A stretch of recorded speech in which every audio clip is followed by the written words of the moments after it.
Then I did last week the maintenance hike on number 6 as well, which was really very exciting for me because I'm a tourist, I'm a stranger, but to go on that walk with the other volunteers and to meet people who were very friendly, everybody welcoming, and the person who was guiding, Simon I think was guiding, and to meet people who live here, people who are here on holiday, people who have second homes here.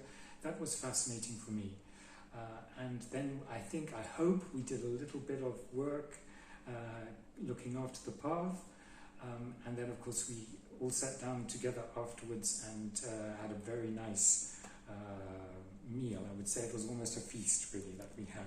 So that was a very special thing.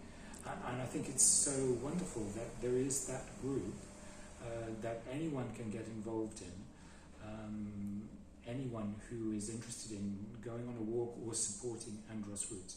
And for me that was very special. For this, I've been coming to Andros now, let's say 7 times, and that's the first time I've done that. And I hope that I can do some more next time that I come back. Other routes? So yes,